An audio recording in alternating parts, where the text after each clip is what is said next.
Hello, hello, friends, and welcome to the NECC week number 2. It's Rocket League time. It's Friday evening. I'm Relic, joined by Galgan. We'll have some plentiful friends join us along the way. A big shout out to production, by the way, though, Galgan, because today is an experimental day. Yes, indeed. Usually we just see 1 or 2 matches, maybe 4 if we're feeling fanciful. But today we're going to try and cram in as many matches as possible in one moment in time. Should be exciting. Listen, I've always been a proponent of more Rocket League, the better. This does somewhat border on the line of these new social media trends you see where you have to consume 3 clips at the same time to keep your attention going. But at a certain point, it does get entertaining because we get to feature more schools at the end of the day and make sure that everybody gets their shot at being on stream. We'll see just how many matches we have lined up for this first slot of the night when we get to it, but I believe for the time being, Relic, we are headed to one match in particular that is ready and raring to go. The players do not want to waste any more time. That one specifically, Clark University Red versus the Holy Cross Crusaders, the Battle of Massachusetts. Both those teams vying for positions on that Emergence New England table. We'll see just how they fare. Yeah, so Emergence, of course, if you are new to NECC, what on earth does Emergence mean? Well, we do have a number of tiers here at NECC. You've got Navigators, which is your bottom all the way up to sort of Champions level. Emergence, very much what it says on the tin. These players are looking to rise above the bronze, silver, gold level and maybe go knock on the doors of your champs, of your Champ 2s, maybe looking towards the SSL level. But it's going to be exciting, of course, Galgan. As you said, a bit of a Massachusetts derby here. Clark University Red, rather ironically, in the blue, and Holy Cross over in the yellow. And here we are, as well, in the command center of sorts. You see that lovely wall that we have built up behind us, and we'll see just how many more matches we can add on to the tally as we go. But for now, our sole focus is here on this series. All of these regular season matches, best of 5s, by the way, and a little dip behind the curtain as well. Mention that this is an Emergence New England matchup. We've got Clark University, who are 0-1, but it was a close series against WPI Crimson that saw them lose in the first opportunity. Holy Cross, on the other hand, not as fortunate. A sweep formed against them by the NEC Grims in this division. So both teams looking for the rebound here, and it's Dr. Iceburn who will get Holy Cross up on the board first. Yeah, Iceburn with a bit of a cold snap, and gotta say, that's a lovely bit of movement from moving mountains to ensure that that ball heads central. And with that defense looking a little bit loose from Clark University, you've reached the ball, now you've got to shoot it away from the keeper whilst remaining on target. It's a lovely bit of work here, and Clark University almost able to get back on the board. So you might have noticed me in my varsity jacket today. I'm sort of sitting back, I'm sort of relaxed. This is going to be the vibe for today, folks. Vibe check, only W's in here. The wall is behind us. It's sort of like we're all inside the school hall.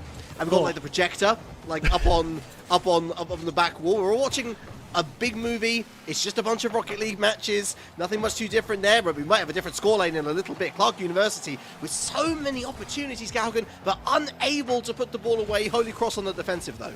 I don't know, Relic, in that pass stretch to me, you sound like you're holding that skateboard by the trucks, asking, how do you do, fellow Rocketeers?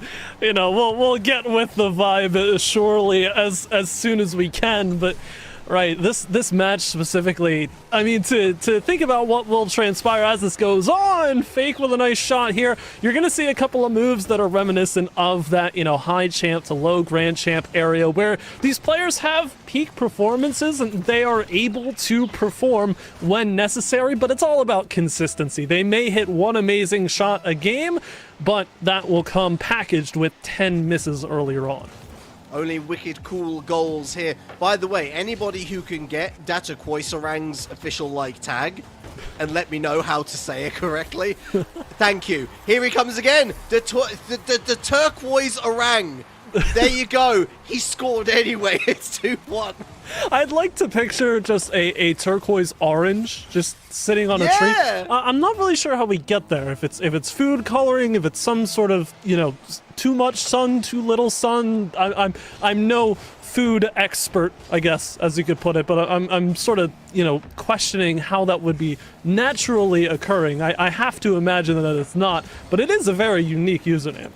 Well, the turquoise, the orang part almost reminds me of like orangutan as well, like a monkey, but there's no monkeying about here. That is a third goal on the board, a second from Dr. Iceburn. His prescription, shoot towards the net when nobody's in it, Galgan, and it seems to work. And it's great that the prescription is legible enough to understand for us, because this game has not slowed down at all. 4 goals in the first half. Teams are chomping at the bit to set themselves out in front early on, and Holy Cross especially, they're getting aggressive with this one. Couple of pre-jumps in the middle of the field. They want to hammer home any bit of aggression that they can, and look at that, another challenge through as well. Dr. Iceburn searching for bodies there in the bottom of the box. Doesn't find any, but Holy Cross still with a good bit of possession in their hands to the back wall, however, and the double nearly lined up. Not to be. Follow-up shot through, just wide of the target. Oh. Threatening, but once again, if it was at Clark University, they require a lot more chances created before they finally put one away. Holy Cross not requiring any prayers as of yet, looking pretty pristine here heading into the final 1 minute 45. And just a general reminder as well, all the series that you see here today, they're best of 7s, and so potentially 45 minutes slogfest in store for these players. Of course, I think the obvious objective for any one of these teams, get yourself a sweep. Sorry, not best of 7. What am I talking about? It's best of 5. It's madness here. It's nuts. But 3 is the magic number. Oh, never mind. 3 is a magic number, but only because Clark University, they've found a second Galgan. All of a sudden, game on. One step closer to that magic number. I didn't want to stop you. You were spinning such a fantastic tale about the epic battles. Nonsense. The epic battles and the lengths that these teams go to best each other. But yes, best of 5. Oh my goodness, I'm tripping on my own words because I'm so caught up on 3 being the magic number. Will it be for Holy Cross, however, as they've been sat on that 3-goal total for quite some time? And Clark University have everything to do here to try and equalize at that 3rd mark. Nice blocks here from Killstar. The moving 3 will try to bring some back into Holy Cross's control, and it is so. I was waiting for the opportunity to say, have they missed the Kent from that name? It's actually Clark Kent University. Who's going to be the person who makes the super shot man? But unfortunately, my hopes have been dashed once again. A 2-goal lead opening up once again. Moving 3 involved in the play forward once again. Holy Cross simply too good going forward. Clark University have looked good as well. That's a nice demo play potentially, but all of their players are in the wrong place to eventually get that final shot away. Clark University getting goals, Galgan, but laboring to do so. And it's the Holy Cross attempting to exclaim that they have a power greater than any superhero could imagine to hold. As Clark University, everything to do to bring this one back into their control if possible. Looking just to equalize, though, to kick things off would be a nice foot in the door. They've got control. No shot, however, as the initial attacker is wide of the ball in that Dominus. It is a 3-strong clear here and a slow one at that, but it's all to do to hold on to the ball just a little while longer for Holy Cross. They've got the win nearly wrapped up in game 1 of this best of 5, and with the time off the clock, it is secured. Down to the ground we go. And it will be Holy Cross grabbing game 1 of their series here against Clark University Red.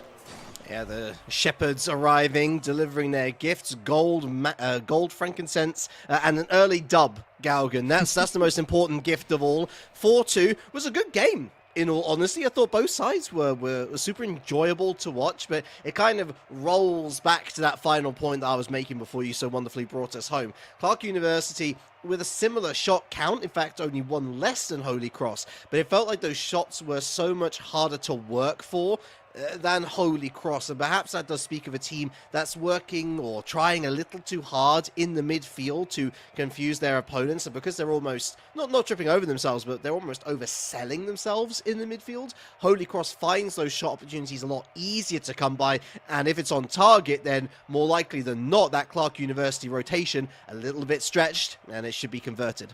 Right on it there. Exactly. Quality versus quantity is often a debate that's brought up when it comes to this conversation of teams that are so close to each other. And I know it just flashed on screen, but we do have our lovely little bug there that tells you some scores from other series. JWU Yellow versus WPI Crimson, and Misericordia University Cougars up against Marywood University. Some other matches that we are keeping our eyes on here in this first set of the night. But to focus back here, since this series remains the point of our focus, quality versus quantity, but the quality of shot opportunity obviously doesn't just come from the shot itself, but what precedes it. Right off the kickoff, it only takes 5 seconds, and Holy Cross are back in front. Oh, that's a feels bad moment for Kills, who stumbled out of net at the wrong time. By the moment that he saw that was a chip shot towards his net, instantly turning around, hoping to find some saving grace there, but unfortunately just lacking the mechanical quality to get up and make the block. Even then, there was a good shadow striking opportunity like this one, for example. Great work there from Orang to defend this one away, and down into the midfield it goes. Clark University already behind, and Holy Cross can sit a little bit defensively. Double commits like this, not going to be too much hassle. Managing to get it away from the defender, and at this point Holy Cross just looking to try and find a bit of possession here, trying to control the game after such an early fortuitous goal. And it has been just past 30 seconds, but you're right on it. Holy Cross feel like they have the control right now of possession. Haven't really seen Clark stage anything of their own. The clears are only finding other orange cars here. As Clark University, it's now Killstar to take to the sky. Good touch from the ceiling. Opens up a bit of space. Forced Holy Cross into some awkward positions. Now you've got two stacked up in the corner. What do you do from here? A soft lob isn't going to cut it past Fake, who's up for the first, but no boost for the second into the middle.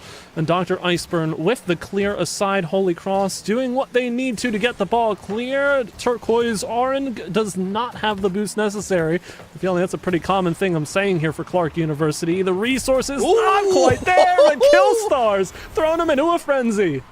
And it's Kill who was the one who was watching helplessly as that ball trickled into his own net, and it does require a little bit of help from Dr. Iceburn to get it into the opposition net, but it's an equalizer. It's something to hold on to. We talk about the turquoise orange. Well, it certainly felt like some fresh juice. They were squeezing that defense, and eventually they get their reward.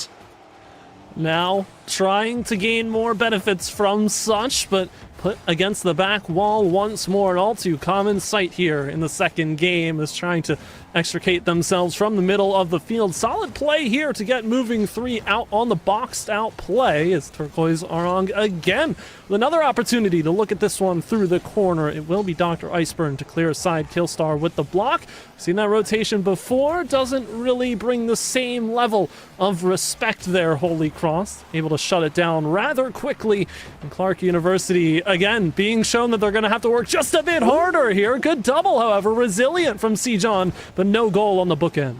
Yeah, Clark University knowing that their destiny's in their own hands. That's a shot. It's off the crossbar, and it's away via the turquoise orange. See John here now moving forward through the side wall. Wait. It's almost too good a chance, and unfortunately it's taken too long to get that shot away. Unfortunate. Clark University looking a lot better in this final third, though. Plenty of chances, but whenever you get to this emergence division and you just see these players waiting and waiting and waiting, you know that they just need to be a bit more proactive. But on the flip side, that proactivity can lead to the pre-jumps and the misses that come with. One little mistake, it's opened up, and Holy Cross want to try and counter, but for all intents and purposes, the past minute has looked much better for Clark University. They've had plenty of solid looks here. Just need to find that finishing touch here. Somebody to get the accurate shot on target. They don't want to wait too long lest the opportunity be wasted and gone away for Clark University. But with 2 minutes to play, it certainly is looking better for them. Control from the mid, looking for the infield passes. Clark University starting to put the pieces together. Look, you want to ask your crush to prom, You don't know the answer until you ask. You gotta go for it sometimes, and maybe you might be embarrassed, maybe you'll look a little bit silly, but at least you've given it a go. Clark University certainly feels like for 90% of their total field domination here, they are giving it a go. They're just lacking that final clinical edge to put this game to bed. A second goal certainly would be nice. Oh, CJ John, there is. Oh, it's the moment, the embarrassment though. The banana peel on the face, back into the center, and away it goes. Dr. Iceberg on hand for the Holy Cross. Holy moly, Galgan. Clark University couldn't get closer to a second goal. Oh my goodness, what a back pass. All the work that Clark University have done, and Sejan doesn't touch the ball when he's meant to, and then touches the ball when he's not meant to. It is devastating for the squad, but here's another one, and no, it's off the far post. It's still awkward. Defense needs to clear. They're forced to double. Now another challenge. It is beneficial, however, to Dr. Iceburn and Holy Cross see themselves away. They've only really had 2 looks on target, but they've been just as threatening as all of the work that Clark University has done because they haven't found the shot just yet. Another bouncer, and it's not sent in. Top corner was the target. Sejan goes away, and the near post denies. Moving 3, a little bit of help as well, and it's utter chaos on the field in the final 30. What even is this game? Dr. Iceburn heading into the midfield. Oh, it manages to get itself over the turquoise orange into the hands of nobody. There's Killstars to push it into the opposition corner. John on the way. Gets inside his own head. Doesn't get the challenge. Moving forward to the Holy Cross. Round the world it goes. Nicely field pass for Fake. Can you believe it? Holy Cross stealing the win from underneath Clark University's nose. Say it with me, children. Quality versus quantity. We tried to spell this story out heading out of game number 1, and Holy Cross have been biding their time, much against their will, I might think, but they still find the goal in the dying moments of the game and manage to get themselves a 2-game series lead. It was a very patient playstyle, and we weren't sure if it was going to pay off, but the fact that Clark University could not capitalize on the opportunities that they were given absolutely sealed their fate. All 6 players, it seems, singing from different hymn sheets, but in and amongst the discordant melody, Holy Cross, when it matters most, able to find that high note and get themselves over the line. Still 0-0, of course, in the other 2 series. Unfortunately, no news on those games as we go forward. Misericordia loves company, doesn't it? We're not covering that game, though. We're covering, of course, Holy Cross Crusaders. 1 game away now, Galgan, from securing themselves a 3-0 victory, and Clark University is going to be kicking themselves. Look at that shot counter, 9-5. They did deserve the win, or did they? They had to put the ball in the back of the net another time. I know. I do hope they stop kicking themselves in order to play this next game, because they will need all of the focus possible. Indications would point us towards a sweep here for Holy Cross, but game 1 being so close in the shot differential. Game 2 this time around, I mean, that argument of did they deserve to win it is a pertinent one, sure, because they heavily outshot their opponents, but at the same time, there's only so many times I can say this without sounding like a broken record. It needs to be quality chances for Clark University. They've got to find shots that are accurate from the moment they touch the ball and not just hope that they, collide with it on a path towards the goal and luck into a Holy Cross defender, maybe getting this one backwards, but Fake has no respect for any of that. What a read. It's a neutral challenge. Up it pops. And C. John, unfortunately, just feeds it straight into the path of Fake, who pre-read that from about 3 chapters back. Holy Cross. Similar situation to game number 2. Early goal. That's not going to unsettle Clark University. It should hopefully encourage them to, again, show the creativity and the overall calm in that final third to at least hold the possession down. Early goal potentially there. Killstars unable to find it, but hey, early signs looking good for another game of Rocket League here, although Holy Cross looking for their second now. In it goes, the turquoise orange, another save, away it goes. He's moving 3, double commit, popped up, but perfect for, oh no, that's not a good clearance though. Oh no, here's Dr. Iceburn. Smooth as you like, through the wall, on target, surely saved away by C. John. At this point, I'm not only concerned for Clark University, but for the other two series in this time block. Hopefully they get off of the starting block before we wrap this one up, because holy cross, they've done very well removing themselves from their defensive woes and keeping a clean sheet thus far. It is only 1 minute into game number 3, so all of our chickens shall not be counted just yet. But for Holy Cross, the worrying signs have not shown themselves too evidently here. Clark University has plenty of work left on the tablet in order to bring this one back, as Dr. Iceburn will just lurk right at the top of the box, rent-free for that clearance through. Now looking for a center pass. Turquoise Orange cannot send that on target, however, and while it's a good start for Clark University, that's all they're really finding here. 1 or 2 opportunities in, but the shots are not following. They're looking for the super bonus off the pinball wizard methodology that they are currently trying to employ. Chaos theory against Holy Cross, who still stand stern. Moving forward, Dr. Iceberg looking for a bit of service into the middle. It goes moving 3, picking up that 100 boost on the way out. He's managed to pick the pockets of the defense here. Infield, nobody quite ready for it. Dr. Iceburn looking for kill. Well, Killstar actually kind of sold himself short there. The ball was never going to end up in his position. You got to go towards it, not away from it. Killstar so does really well this time going forward, managing to snipe his way through the storm effectively, but unfortunately, no infield pass to speak of, and once again, Clark University stuttering as they try to get into top gear. Feels like the first attacker for Clark University has consistently been put out on an island of their own. I mean, obviously, for lack of looking for the passes as well, as you mentioned, certainly could do well by that, but holy cross, look at this. Moving 3 has picked it all the way through. All 3 Clark University players in one fell swoop. Dr. Iceburn receives a free one right into the lap, and now even this clear will fall right back into the hands of Moving 3, who has no problem beating 2 on the air dribble. No boost, gets it all the way to the crossbar, however, and Holy Cross just feel too comfortable right now, dictating the pace at various areas of the pitch, and plenty of them in this Clark University zone.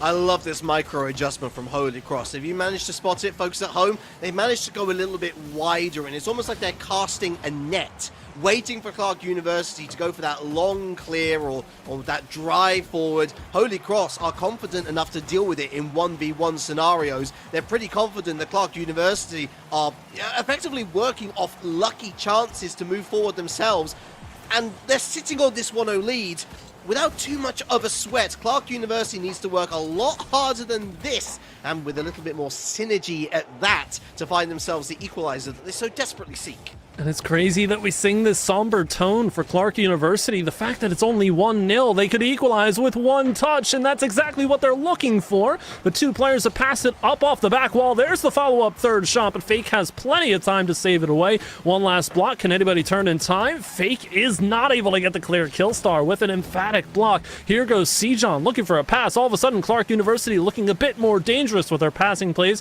off of the back wall, but they don't get any goals as a result. More time ticking off the clock now as Fake tries to do it alone, and Holy Cross just have that kind of power over this lobby. All it takes is 1 attacker, and it's Moving 3 to get them their second goal.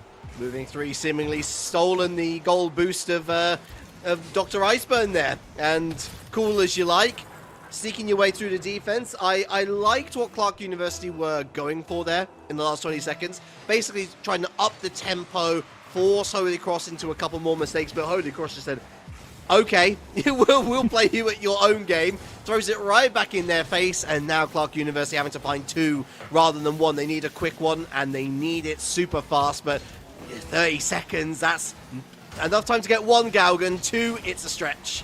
Some of our other series in this time block are kicking off, but we will also see the conclusion of this game as well. So we head on to our wider view. You can see on the left side, Holy Cross attempting to close out the series here. Meanwhile, JWU and WPI are going at it. Another Emergence New England matchup. Final seconds, though, ticking off the clock, and there is your dagger. It's Moving 3 again to get it for Holy Cross. So 5 seconds left. The game, the series is sealed, and Relic, this is so huge for the side of Holy Cross to bring their game differential back to 0 after the sweep they faced in week number 1. Certainly looking a lot more confident this time around. Yeah, get the contract gift out, because this one is done and dusted. 1-1 for Holy Cross, a 0-0 map differential. Make that 4 and make that a wait, no, it is still 3-0. Never mind. Goals doesn't matter. Goals do matter, but not in that context, of course. A shame for Clark University Red, though. They went so close to getting a game win of themselves in game number 2. Just unfortunately kind of ran out of ideas by game number 3, and so they're going to be falling onto 0-2. They're going to be propping up the table with a 2-6 map differential. As we now focus in then on the second series over on Forbidden Temple, of course. It's become a bit of the sweetheart child of the Rocket League Championship Series, replacing my beloved Aquadome. Not to say that this map isn't very pretty. It most certainly is. Just look at those Sakura trees. And look at the state of this game as well, Galgan. 2 apiece, just reached halftime. What a moment to go! Join in as a double commit's just going to make the save. That's what you love to see from these two teams. Again, from what we know about them, Emergence New England as well. Both of these teams starting 1-0 to contrast what we saw in the previous series. So looking to bolster that currently undefeated record. However, few matches have been played, and a solid push here, taking advantage of the defenders a bit too slow. Will be JWU with a lead. Helping us out there with the with the clan tag. Thank you very much, and so much appreciated. And what a lovely goal to go with it. Is that an elephant? Cool. Okay. I've never seen an elephant topper before. That's I mean, I've seen loads of Halo toppers before. That was on the rage, I don't know, years ago. Goodness me, I feel old. But no, I tell you what, this game isn't getting old anytime soon. Great quality in the midfield. You can see why these two teams have started their seasons off strong. 1-0, a 3-1 series in the end for JWU Yellow. WPI Crimson picking up a 3-2, a little bit more of a labor of love, that one. So no clean sheets as of yet in regard to series scorelines for these two teams. And I imagine that that's not going to be stopping anytime soon, given just how close these guys are. That's it! Oh, it's a little bit too wide this time for Mancy. Absolutely. We expect this one to continue to play close, I would imagine. A couple of misses here in the middle of the field. Ansi has plenty of time, scored the goal once we came back in to give the lead for JWU, but can't get anything going here from the corner. Realm for another block, and it does look like this JWU side is doing a solid job of possession control. Midfield presence looks solid. They're receiving pretty much everything that comes to them. A demo doesn't even slow down the push, as now we get into the final minute of play. Another demolition as well, as these teams continue to get aggressive at each other.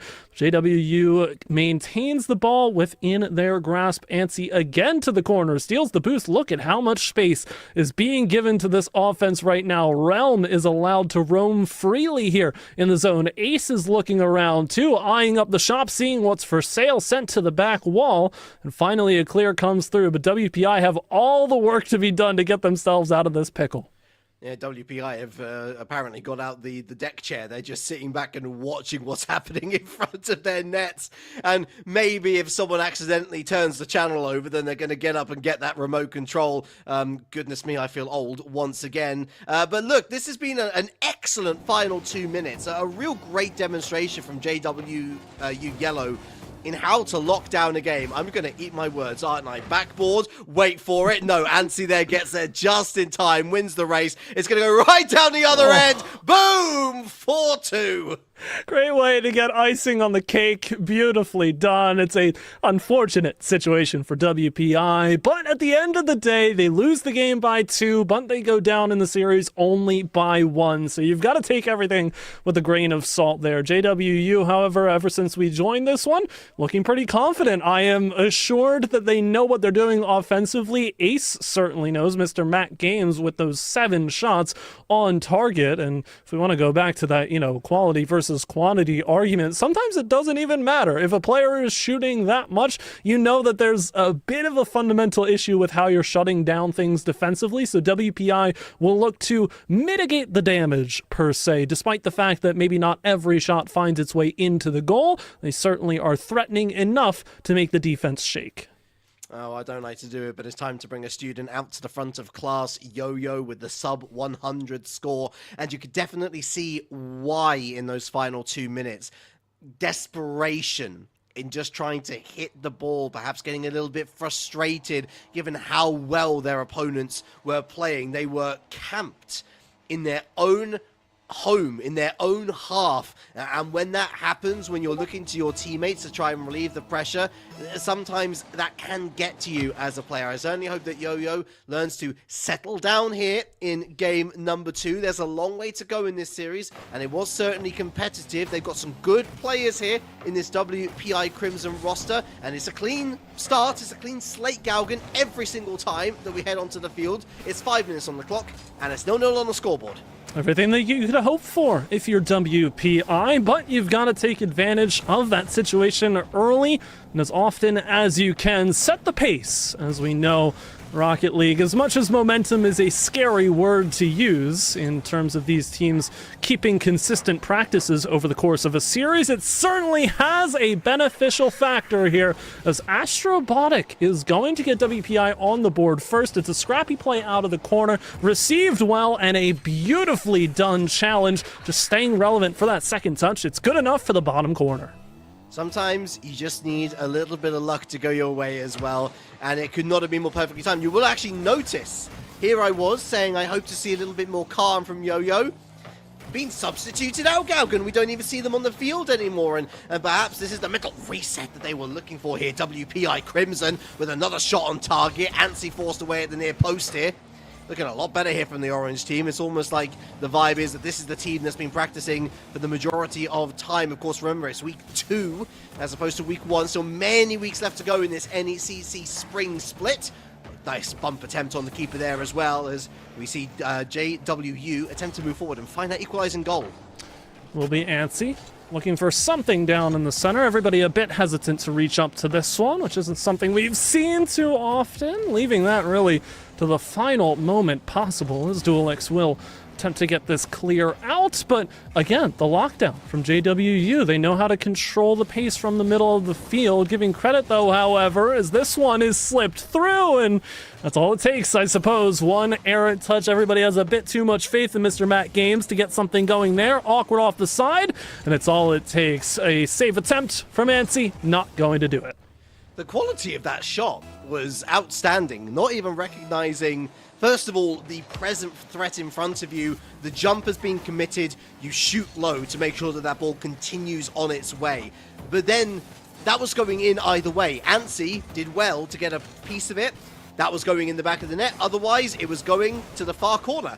Gets in the net either way. That's a really lovely shot from a perfectly, a perfectly decent banana? A perfectly edible banana. Give me some tiramisu, why don't you? Ooh. As they continue to stride forward here, the orange team. Oh, having the food conversation already. I can only get so hungry watching these players and the appetizing play that they serve us every series. As Antsy trying to cook up a little dish here from the corner. It's a pinch that starts off, and if ever there were a play that I would back a Dominus player to try and pull off when given the opportunity, I feel like it's gotta lead with a pinch. It's just so natural looking for the car body like the Dominus, so I'm glad that Antsy feels comfortable enough to pull something like that off. Certainly seems to be emerging, at least in my eyes, as JWU's most prolific attack starter here.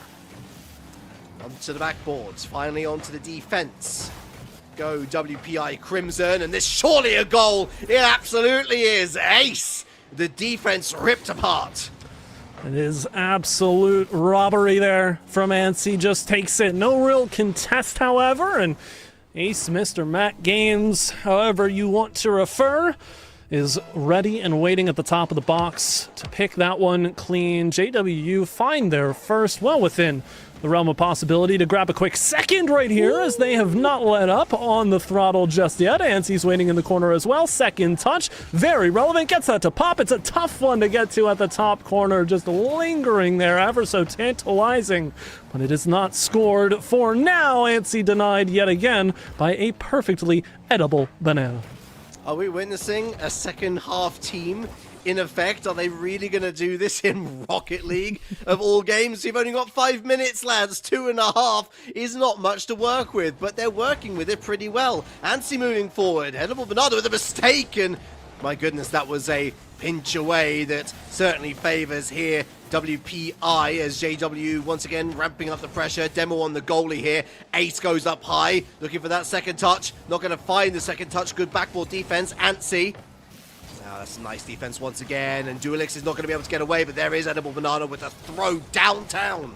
Always a big gambit to stack yourselves up in the corner like that, play it towards the center and look for the clear, but they've done so in order to keep this one well away from the net for the time being. You can see JWU, they want to set up these passing lanes, but they're forced to go backwards. This looks like an offensive strike if it wasn't on their own target, as now Ansi is trying to push this one through. A little triple commit of sorts between teams for that ball. Astrobotic with a solid challenge here. Plenty of pace to keep with it in the corner, and Banana will come through as well to support the endeavor. 30 seconds to go, however. WPI threatening to level this series right here, right now. Ansi looking for the response. It's Ace to take to the skies. Doesn't find the touch. Does have the flip reset, but it's not going to buy anything as Ansi is the lone defender. Runaway chance to put this game to bed. Astrobotic! Oh, it's a wonderful pass! Sadly, the miss from Duelix. Not able to put the sword into the chest. Still stuck in their own half here. The blue team, they're struggling to figure out what to do with themselves. Realm reaches the halfway line. There's Astrobotic to step in once again. Hits the floor. WPI Crimson ties things up. All level after 2 games. We sung that tune coming into the series, and it is proving more and more accurate as we continue on. Perfectly Edible Banana making a solid name and a very solid username at that, but more importantly, a prolific effect on this series. Ansi as well is still my player to watch for JWU. Obviously love to see something out of everybody. This is a team game after all, and we are not 1v1ing in a series of 1v1s in order to find out who is the best individual player, but it is nice to see those moments from time to time, and I think both of these teams have players capable of pulling something off on their own. That is a great effort, but it's definitely going to take the whole team. Passing plays are going to reign supreme. JWU Yellow, Galgan, I don't know whether you agree with me on this one necessarily. They're kind of putting on their best Cloud9 Season 6 of Rocket League Championship Series cosplay. You got Ansi in that gimmick role as the striker. You got Ace in that squishy role, midfield creator, or moving up from the midfield line to pounce onto opportunities that are created. Realm doesn't really have much say in the final third. He's a bit of a torment in that particular realm. Funny guy here, but honestly, that kind of limits them a little bit as well. It does give them that defensive stability, which a lot of teams at this level love to try and achieve, because goodness knows, we saw in that last series, you concede a lot of goals, you are asking for trouble. But it really did put pain to them in that game number 2, because we finally saw in their opponent's WPI a bit of confidence, a bit of synergy. They were able to find each other a little bit easier. But here is Realm, about to put my theory to bed, strides forward, but sadly doesn't find that finish. He only finds a player. Really trying to strike everything you had built up there, but I do agree with what you're saying. It does seem as though we have a couple of role players here for JWU. Not inherently a bad thing, but it's something to consider in the Emergence division, whether or not, you would favor players to just do what they're most comfortable with, such as Ansi trying to flip reset this one into eternity, or players to try and play for the greater good as a team of 3. Far be it from JWU to change, however, because Realm has hit Ansi with this pass. Look at the pace, second touch. You honestly can't hit that one much better than that. I'd be getting Ansi too if I was your striker and I hadn't scored in a game, and that has certainly been put to bed. What's it, 5 minutes 45 seconds or so for Ansi to right the wrong and the blue team to take the lead. Ace stuck in his own corner, does really well to flip it out, not over just one but past the second. The pinch up against the backboard isn't exactly what he was looking for. Realm forced into a bit of an awkward launch there, and away they come with the ball now. Duelix gets past Ansi, who manages to win the race over Banana. Nobody ready to receive it just yet. Realm with the pre-jump. Doesn't work out for him quite so well, but Ace is going to fall into... Oh, that's a weak touch. Oh, no, that's really poor. Goodness, thankfully for Ace, Ansi was in place. Oh, God. And they've got a clear going the other way. So a bit of hesitancy on both sides here, needing to find some more security in where they're taking this ball to exactly, as Realm is looking for just that. It's a screamer off the back wall. Tries to connect towards the middle lane, and we'll have plenty of time to contest for this too, but far too often we've seen JWU trying to move backwards with this ball into their own zone, and For one, you love to see the possession control. For another thing, you get these sketchy situations where players like Antsy here, not quite sure how to push this one out. Realm is there to get it down through the sidewall, but both teams kind of locked here, trying to move themselves out back into the center. Antsy to do just that. Not a whole lot of boost, but gets the flip reset anyway, were it not for a shot coming through. Would have been a fantastic opportunity for JWU. And that is Emergence in a nutshell.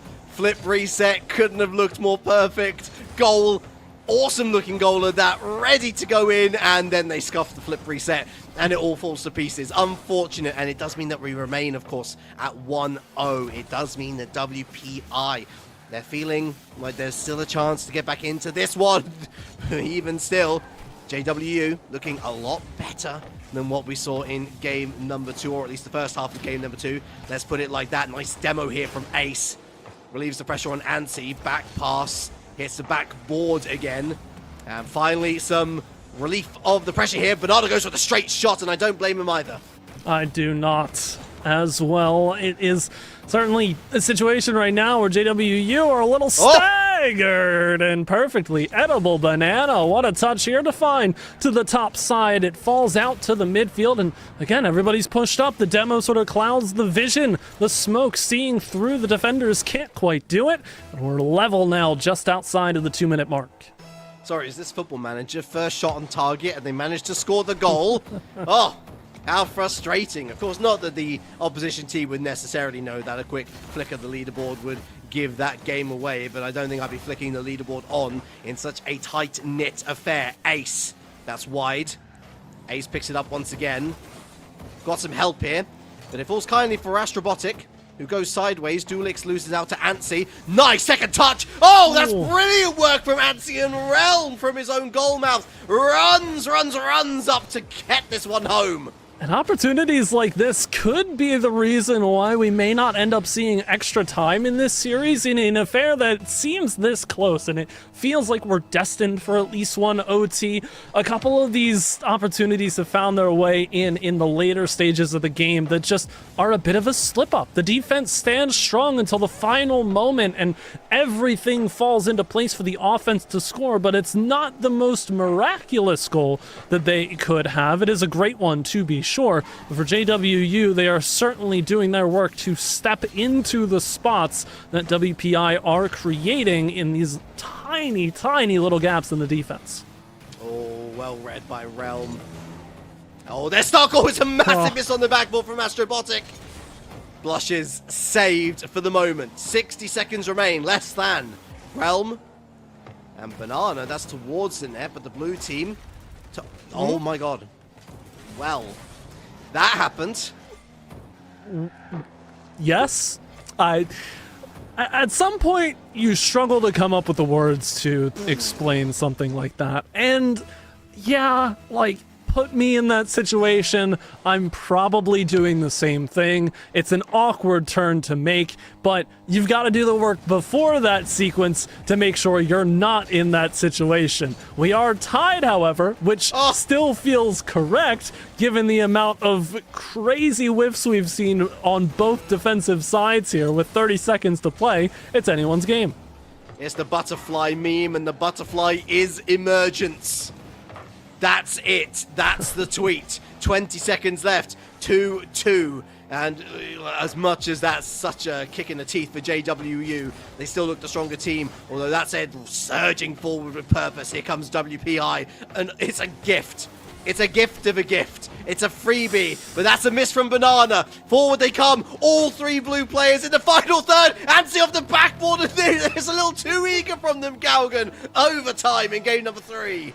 Well, I could claim to be a bit prophetic for making it to this overtime. I'm not sure we made it here quite on the merit that I thought we would, but it never ends. The torment continues on for these teams. There's plenty of opportunities that should be scored are not, and should not be scored are. What a save, however, as that's kept out. Antsy once more, but a double to clear it away for WPI. Realm. Oh, he completely missed it. Astrobotic once again playing with fire. Was surely going to go past him if Realm found the shot underneath. Dulix with a miss now. They secure the 100 boost. Ace trying to 1v3, not going to get through Banana. Ripe for the picking, goes forward with the shot, but that's going to go wide. Up and onto the backboard, away it goes. Ace, Dulix, watches and waits. Astrobotic doesn't exactly get the touch. Ansi looking for that near post shot. Ace with the top shot, goes off the crossbar, peppering this net, and they still can't find the breakthrough. So many of JWU's pushes have had everything about them, but that last little touch of accuracy, it's all they need at times, as Ace blocked out, but still relevant in the corner. No boost left in the tank to exhaust. This one fairly open. Ansi gets a strong challenge out of it, and Ace with a boost steal will connect to keep the ball somewhat relevant. The defense is scrambled here for WPI as overtime continues to tick down. Ansi does not connect, however. Open ball for Ace to launch right back. Ansi surely wants some of this. Banana trying to get the clear away, and now things are starting to connect for both teams. The margin of error growing more and more slim as we continue on. Fantastic save against the run of it, however. The defense is scrambled, but who's going to end up with egg on their face? Who's going to poach the win? 2 minutes left still, and it's JWU in the ascendancy. A release on the gas valve once again for the orange team. Here comes the shot from Banana, top beans, saved away by Ace, out and away. You gotta watch those sidewall giveaways right here. WPI are ready and waiting for you to just try and clear it through. They've taken so many shots now from JWU, just sending it to the sidewall and thinking, oh, we'll get to this ball later. It's okay, we've got a little bit of space. But right there is a player from WPI. Here goes Astrobotic, who's trying to push from the corner. Tough one for Ace to read. Does connect right out, but it's well received by Perfectly Edible Banana. Challenge here from Ansi, strong enough, but all of a sudden, WPI are flipping the tables, flipping the script here quite a bit. Perfectly Edible Banana plays this one down, not to any help, but still to a bit of a difficult spot here for JWU. Ansi with a beautiful second touch, however, and all of a sudden we're going back the other way. Big reaction save to make, but a nice redirect. Test them again. They really are just, they're the crash test dummies at the moment. They're waiting for the impact and they're hoping that they can recoil. Ace stopped by Astrobotic. Realm not stopped by Astrobotic, but doesn't get a piece of the ball himself. Doesn't get a piece of the keepers either. Bumped away, Ansi. Dulix takes him out. Forward they go, Astrobotic, but it's loose. Straight into the midst of Ace. Forward, looking for the double tap, not going to find it. There's Realm. It's a soft one, though, a bit any more power than that. And we're talking about game over. Oh, and they're still somewhat relevant. Ansi has bought so much time here for JWU, but they don't find it. A pass through, a clear is all they need, but look at how much space. Surely you've got to draw up something for the offensive playbook, but running out of time. Big challenge, and Realm called into action. We continue to tick up on this overtime clock, nearing 4 minutes. Ansi with a quick jump under the ball, however, not going to be worth anything to connect with. Dulix looking for the center. Ansi's there ready and waiting. Shot is not on target, but the defense will have to react quickly yet again for WPI, put in this awkward spot more than a couple times right now by JWU. Realm has another look to the back wall, jumps up high, up against two, and the clear is soft, but seen through for the time being. Back and forth. Ansi is just biding time right here, ready to receive and launch at the bottom corner. Doesn't matter how long this overtime goes on for Galgan, it is clear which team is the most prolific. It is clear which team is the most likely to score, and I love that they're playing with the time at hand as well. They're analyzing, okay, what are the escape vectors that WPI are trying to utilize here? They're waiting for those moments. They're stepping into the right channels, the right lanes to get their shots away, or to try and feed players so that this orange team doesn't stop feeling the pressure. But my goodness me, are they dealing with the pressure beautifully, stoically, sternly. But are they going to be able to nick the win away? Looking very unlikely from where I'm sitting. All it takes is one mistake from either side in theory, but more so for WPI defensively. Just one little slip up and the shot surely finds its way through. JWU have been doing excellent to keep the pressure relevant here.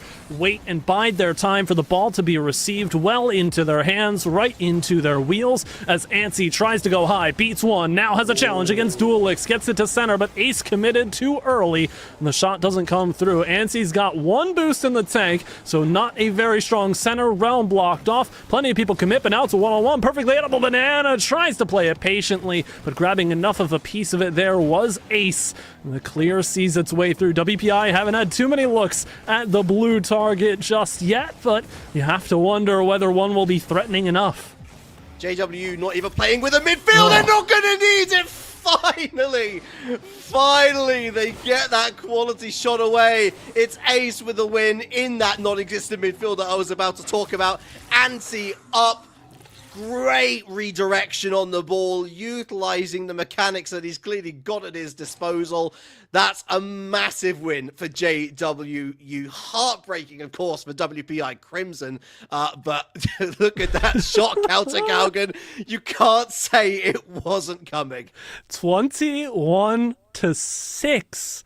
Excuse me, a 15-shot difference. I know we played over 10 minutes of Rocket League in that game, and I know, much like I said earlier on while we were watching this series, it's only worth one game. That means JWU going on to match point, it is 2-1 to them in the series currently.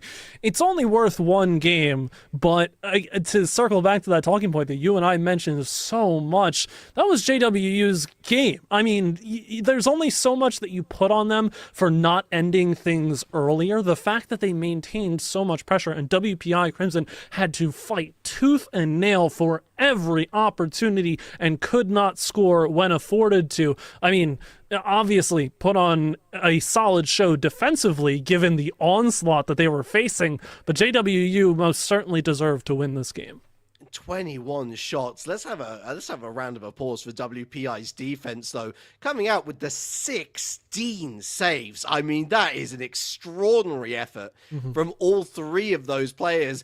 Banana in a private lobby, we should add, almost racking up 1,000 score. In fact, both he and Dulix outscoring in terms of their personal score, that is, on the field, their personal performances, outdoing everyone on JWU Yellow, and even Astrobotic, who didn't exactly have the easiest of times, not too far away. It was just an extraordinary match of Rocket League, which, of course, if you look at it in the microcosm of that overtime, was very, very one-sided, but they had their opportunities, they had their chances, and let's not also avoid the fact that they managed to, from their only 6 shots on target, convert 2. That's not bad innings, and I certainly hope that we have a bit of a tech issue, as I'm sure you've been able to gather, folks. Hopefully, we'll be able to work past this to watch what could be the final game, or what could be a thrilling game 4 to force game 5. It certainly could be. I mean, the jury is still out. My jury is still out. I'm not sure where we're headed. Every indication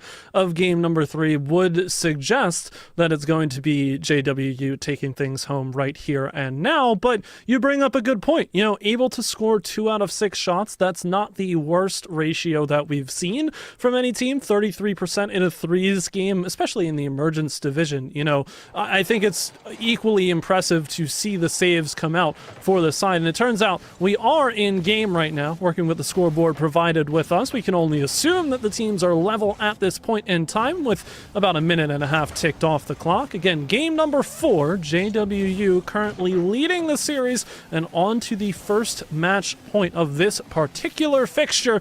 We'll see if they maintain the same high level of aggression and pressure they had all game 3 long, because if they do, surely they feel confident enough to avoid Champions Field. Yeah, so welcome then to game number 4, our overlay sponsored by Wall Street in the 90s, it looks like. Honestly, I joke, I jest. Massive shout out to our wonderful production staff, who they have so many things on their plate today. It's unreal. They're doing a great job. Please go and give them all the love in the world, because it's an experimental day. We're looking at a bunch of different matches. We keep on rolling with the vibes, and rolling forward is Edible Banana. Almost finds himself with that opening goal, and we've reached half-time, Galgan. Great to see WPI on these evenly numbered games coming back with a vengeance. Exactly. On the other side, JWU not really punching with the same efficacy that we had seen in the previous game of this series. A couple of challenges they have to find in the middle of the field. Fairly open for Antsy, however, but the pass forward for Ace. However, Antsy just lurking, waiting for that ball to calm down a little bit, and then ripping a monster from the middle of the field. Defense goes, huh? Antsy? Shot? And it's already in the back of the net before they even perceive it.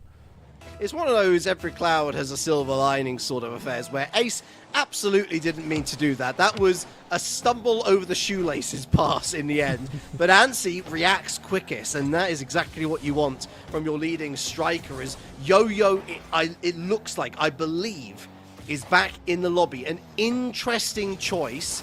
I hope that he's bringing with him a great mentality. Certainly holding out strong in the opening 2 minutes. A nice pop over one here. Looking a lot better for the player who only scored 84 points in that game number 1, taken out for his troubles as well. WPI Crimson, they got to find a goal, Galgan, otherwise that is a loss for the week. And with 100 seconds to play, the outlook is starting to grow dim, but it certainly is all eyes specifically on Yo-Yo here to have a bit of an impact. Perfectly edible banana as well as Duelix have been getting their fair share of pressure here, but Demolitions reign supreme, and Yo-Yo has been caught out a bit too far forward. Too much faith that the clear wasn't coming through, but it is perfectly on target for Realm. Ace sets it up. It's funny that he actually almost got in the way of that clearance, which ended up as a goal. But taking out that second player, Yo-Yo's moving up, expecting that second player to, still be present in the final third by the time he gets to where he wants to be. Just an unfortunate mistiming of the situation, and it's certainly unfortunate timing for WPI Crimson. That's now 2-0 with only 70 seconds left on the clock. Again, they've been looking good, they've been looking better in that final third, but they still can't find their shooting boots this one wide. The opportunity right there, but like you say, they leave it go. Realm has plenty of time to get the clear away, and JWU are back on their high horse. It is Ace to get the third here. The counter is strong. Antsy, it's the threat of what Antsy could possibly do, and just a tough miss to read there from Duelix. Ace takes advantage, and a third goal, potentially the dagger in the series. This overlay is so Windows 98. I absolutely love it. And I imagine that the dun-dun-dun-dun-dun is going to be what JWU are going to be singing should they manage to maintain this 3-0 scoreline. WPI requiring a miracle and then some to get back into this game, let alone the series. 3 goals just to go to overtime. And we know how long the last one indeed managed to run. That said, some joy forward here, but again, strong defense from Realm. The counter-attack not exactly going to be fulfilling here as Yo-Yo steps in the way. Decent ball, Realm misses. That's got to be on target, and unfortunately, it is not. It seems as though WPI Crimson may have powered down a bit too early here. That was a horrible recreation of the shutdown noise, but it's okay. It's okay. You won't get like DMCA'd or anything. It's fine. Fair enough. Series is over, however. Ball hits the ground swiftly, and JWU, a bit of a shake-up there. Maybe not expecting the challenge that they had, but a pretty convincing 3-1 result here, looking strong in the games that we spectated, and they will be happy to advance to 2-0 in this division. And potentially as well, we look at the overall narrative as well, of course, in the Emergence New England. And perhaps you would have said, based on that one previous result, that, oh, well, JWU, they won a game by 2, or they won a series by 2 games, and the other didn't. But this is so early in the season that you can never really tell what the actual pecking order is. Even as early as week 1, anomalous results can emerge in the Emergence. And JW Yellow, I think, honestly, putting a lot of fears to bed. That was a really entertaining series, a fantastic game number 3 that went the distance and then some, but it did feel like a bit of a backbreaker game as well. I was worried after holding out for so long to then still lose is a really tough one to take. Mix in the fact that they shook up the lineup once again with another substitution. All the elements in place there to sadly see this series in JWU's favor. And we sing this tune at the beginning of every season, right? This is the time where you get everybody to play, you get your subs some playing time experience, try and build yourselves up for the end of the season. But these flip-floppy results, it happened with the first series we saw. We saw the Holy Cross Crusaders, who fell in a sweep in week 1, get a sweep victory of their own in week 2. So these teams all depends on how they're feeling the day of, and certainly can't read everything about who they are based on how they play tonight. But what you can read from JWU, very solid. I was thoroughly impressed with the offensive pressure they held all throughout that series. Well, Galgan and I, we're going to be taking a bit of a breather. Be sure to stay where you are, folks, because NECC, hey, guess what? We're trying something. It's sort of like a viewing party sort of situation. We got Rocket League. It's cool show. It'll be coming back with you after this.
Hello and welcome, Rocket League fans. We are here and we are live to bring you a little NECC Rocket League action. I'm FBI Tugboat. I'm here with my man Pyro J. The right way? There you go. The Pyro J. You got Pyro, it. how we doing today? Great. We've had this fiesta of Rocket League, sort of like you go to a Super Bowl and there's all kind of appetizers you get to pick and choose and fit what fits the bill. And we've got two matches here that we're going to be tuning into for the final round of the night. Two great collegiate matches. Tugboat. I believe our first game, Kansas State and Mizzou Club A, is already in action. Absolutely. We had our wings, we had our nachos. Now let's get a little Kansas State and Mizzou action at the Super Bowl party. Woo. Kansas State comes here in the series. Teams so far, this is going to be a nice little from them. All right. Well, I think we dropped in right on time here, Tugboat. I gotta say, their first goal, we got the replay, and it's perfect. It's kind of when you grab that first chip and kind of dip it in the queso, but it's got that extra spice, you know? You really wake up when you enter here, and hey, Kansas State, just probably the start of this game that they're looking for. Exactly. Frosty Cheese trying a little something across the middle right here. Nice hit. That's going to be perfectly slotted as Mizzou ties up this game 1-1. And again, I believe we just jumped into game number 2. Not 100% sure. We'll get confirmed on the other side. Once again, guys, if you've been watching us all here on the day, we are trying something a little bit new, a little bit fresh, a little bit fun. Be back with some more updated format and whatnot next week as well. We really appreciate you guys running through this, kind of enjoying the broadcast with us. Yeah, we really do. Along for the roller coaster, and boy, we've got some highs coming up here, that's for sure.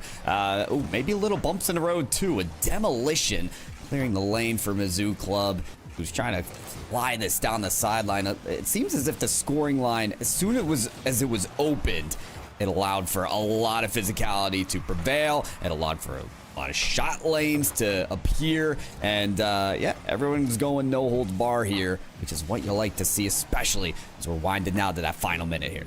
Oh yes, 60 seconds left in this tied up game right here. Shot over, and that's just a little bit to the outside. Red here for Kansas State. Pushing this back one out to the middle. Orbs, BT dubs for Kansas State. Now waiting in the wings right here until Red takes a shot at this one. Nice hit back on over, but this is going to center this one up decently. Mizzou should be able to play this until Orbs. Nice redirect. That's going to be kicked back on out to the left side. Mizzou trying to get on the offensive. Yeah, definitely a chance here, but, you know, I wouldn't say there's a fire underneath them to make sure the goal goes in, right? There's always that overtime, of course, of Mizzou. Maybe in a position where they just need to fend off this barrage of shots, because Kansas State, they look amped up to get this point in during regulation time. Ball popped up here. Teji, good control on the top of their octane, but not for long. Down in front from the middle. RED not going to take a nab at it. There's one touch. Here comes a second. No, the ball rests right on the ground, and indeed, we've got overtime. Little OT action early on in this series. Not against it. Red stops this one. Its tracks right there. That was looking rather dangerous against the Kansas State squad. Still a little bit of offense on. Mizzou manages to push this over to the left side. Now Orb's going to be trying to bring this one out. Back hit 33 on point, but a defender is there and barely has to move. Also, folks, we're getting confirmed. This is game numero uno. We're in overtime. Perfect. Then we haven't missed a dang thing, that's for sure. We haven't even missed a goal. RED, though, not trying to miss out on that opportunity for a clear, but Mizzou Club A already back at it. It's a good punch upfield and actually breaks through the defense. Here's a push downfield. Now there's a chance. RED, extra shot, maybe at the crossbar. Shot taker's there. It's on target, but Teji blocks away. Mizzou Club A, that offensive rotation broke down in a moment. You can see how Kansas State are primed to strike at any chance. I'm just strike, sudden death OT situation. Sparks almost flies out at this one. Ends that quickly, but it is. Kansas State still in the offense. Nice hit, but that's a little bit off to the right side right now.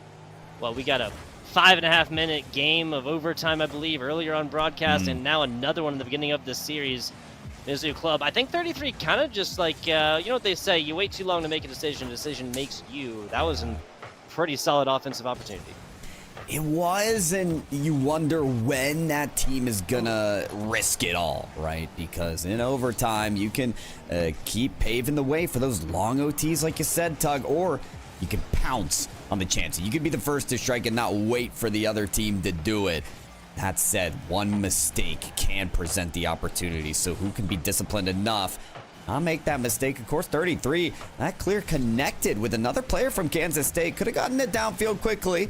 It's on the half-court line, going to be popped up to the midfield. Who will control that midfield during overtime? Kansas State certainly want to stake their claim there. Speaking of Sparks right here, that's a nasty kickoff that could have gone against the way of Kansas State. Shot over in 33. Nicely done. Nice little run of their own right here, but no Kansas State members on the other side. It kind of assists to that offensive pressure from 33. Red from the outside right here. Trying to clear this to the middle. It's decently on point. Forces the hand of the defender is 33. Once again, over here. Now Teji in the back. Going to be centered just a little bit. Oh, man. Heartbreak Hotel, man. Another half of a game of Rocket League coming on in. It is, I think. Oh, silver platter after silver platter. These teams could be gobbling up these shot chances, but they lay there to, I don't know, collect mold. Listen, 3 minutes in overtime. We may have more on the docket. The way these teams are posturing, waiting patiently for somebody to make a mistake. It's just not coming out. This ball bottled up into the corner again and again, back and forth. Frosty does find a touch that makes the ball sway a little bit out of it, and it is a good push here from Teji as well. Extra little boost to get down on the ground. This is stolen once again. Kansas State have been able to maintain some pressure here, but without escaping that corner and getting into the danger zone, they're left without shot chances. Yeah, this has been a situation of capitalization on mistakes thus far, but then a couple here mentioned earlier are just kind of gifted on over, but the emphasis on defense doesn't, I'm not saying it doesn't make sense here in OT, but eventually this game must end.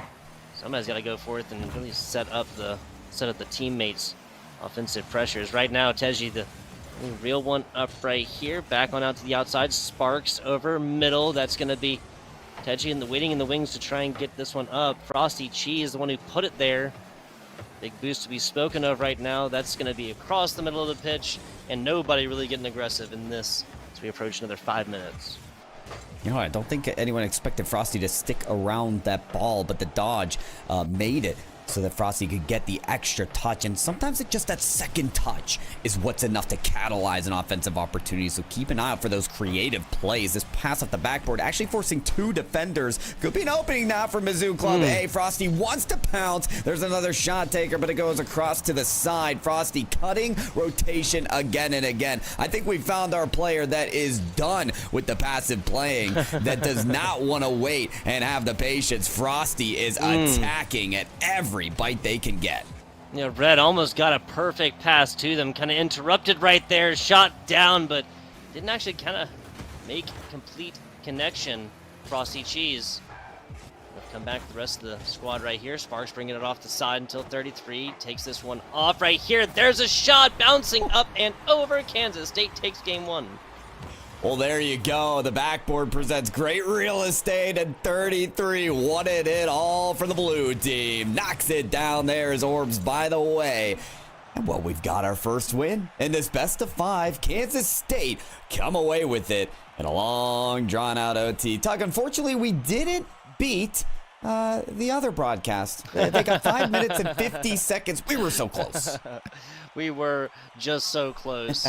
Closer to, well, I mean, still basically another Rocket League game right there. But taking a look at the numbers, you know what they had? They had like 19 different shots, right? 19 different shots. We were staring down the barrel of 13 here for K-State, 9 over there for Mizzou. That's Club A, and really not that big a difference if you talk about like shot differentials. A lower scoring game like this, I think that kind of translates as well.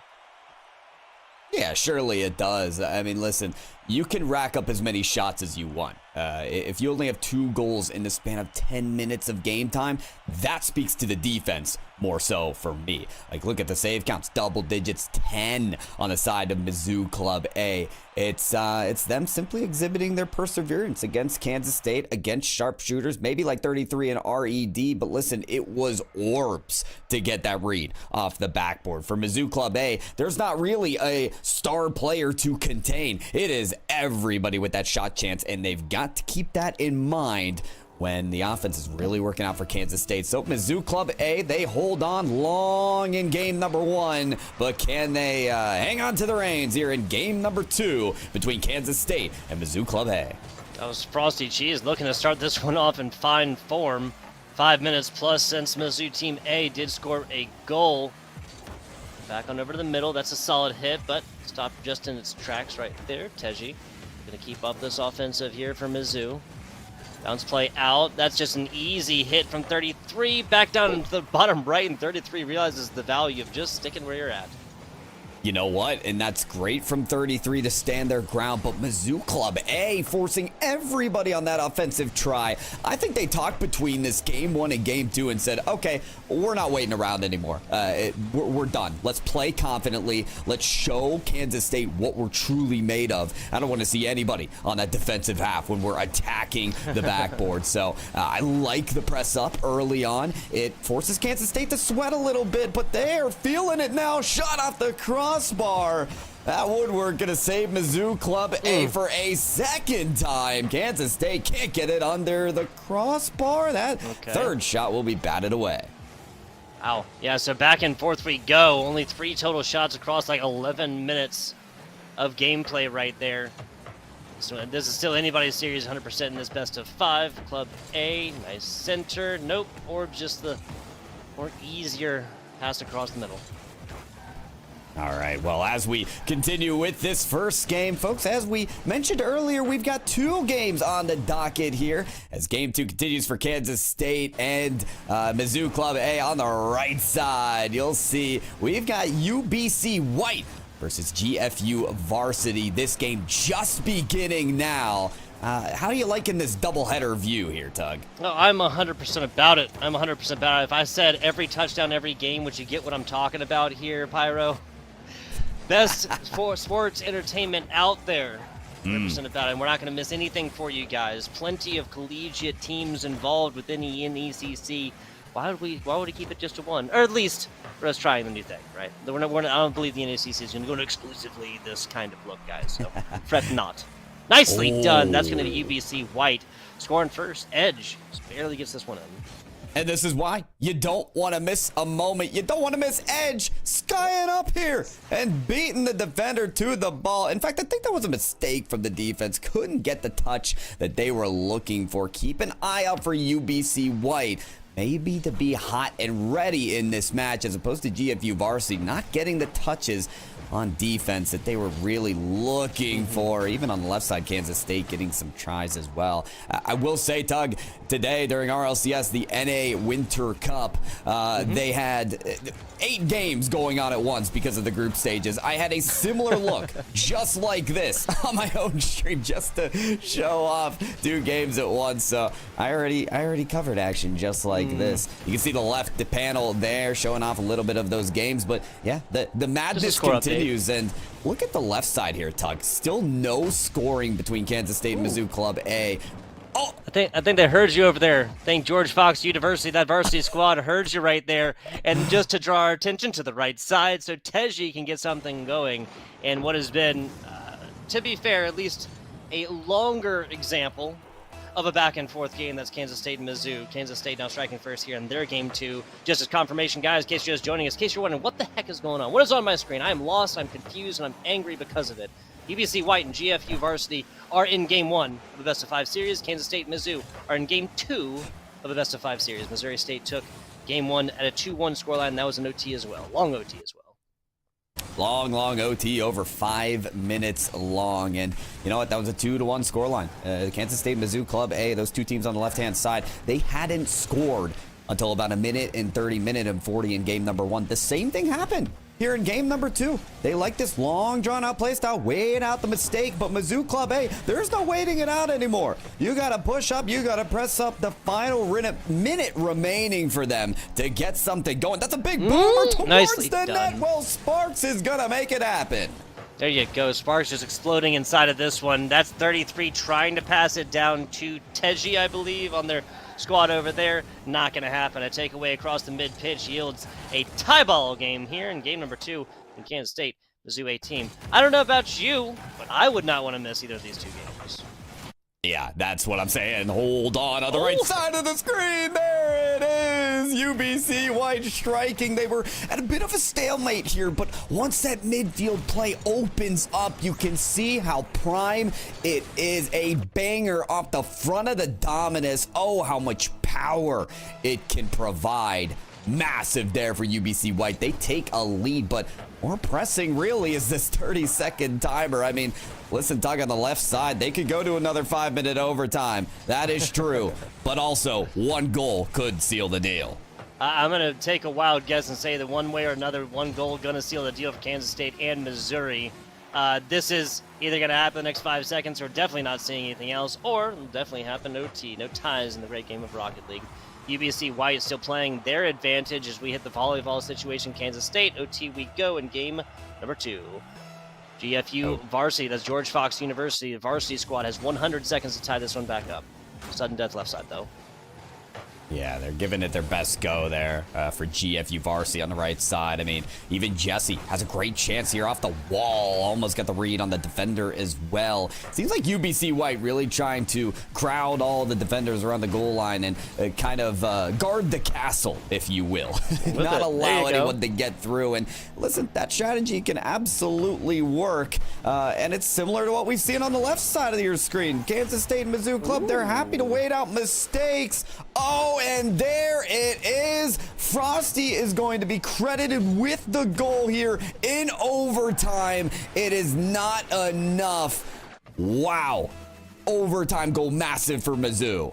Wow, so Missouri loses game 1, a 2-1 overtime heartbreaker. Does the same thing back to K-State. A best-of-5 series boiled down to essentially a best-of-3. Teji actually with no shots attempted even. 7 shots total for them. That's going to be, what, 11 on the other side of Kansas State. So Kansas State even kind of coming out with that time of possession. That's advantage when you're talking about shots attempted. But right now, the eye goes on over to UBC White, GFU, and see if GFU can get not 1 but 2 insurance goal purchase for UBC White.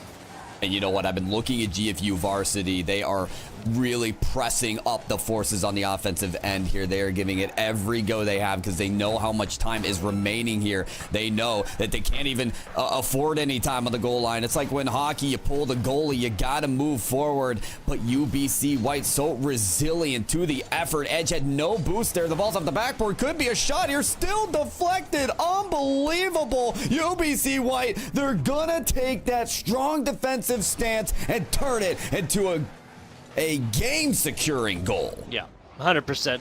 Well, we talked about the insurance earlier. That is written, set in stone, people. 4-1 right here, 13 seconds to go is technically only barely enough time to score 3 times. That'll basically require UBC White to put down their controllers. That ain't going to happen. Definitely not in a barn burner game 1 like this. GFU, George Fox, just have to look towards the next couple. Is that Teji right here, left side? Ooh. Oh. Wow, so Teji comes off of an overtime performance, an overtime win, even with 0 shots attempted. But Missouri taking the lead now. So UBC White seals the deal in game 1. You know what? I think I understand now why Teji had no shots registered. It's because when they do shoot, they score. 100% shot conversion. That's the second there and the second in. Wow, just like that. Spend, what, 7 minutes or something like that previous game. Teji spent 20 seconds. No time like the present here, Pyro. Go forth, take a lead. Insurance goal not purchased the other way. Kansas State's policy has been torn up, expired. Unbelievable. I mean, it's as if the sleeping giant has been awoken. And now for Kansas State, you gotta worry. You gotta find that secret potion, that secret weapon, I don't know, something that's going to contest against Teji in this Mizzou Club A team that is firing on all cylinders. Is this still the same team, Tug? Or have they implemented AI to convert the most optimal shots we've ever seen? I think this is really just a Missouri squad that was able to really kind of rally after that game number 1, figure out exactly what it is that they wanted to do, and that's part of the reason why we saw at least a shorter overtime game 2. My, oh my, whatever it is, game 2 and 3, though, they figured out is going to be beautiful. Kansas State brought both of these games to a score difference of 1. They are now down by 4 with, 3 minutes to go?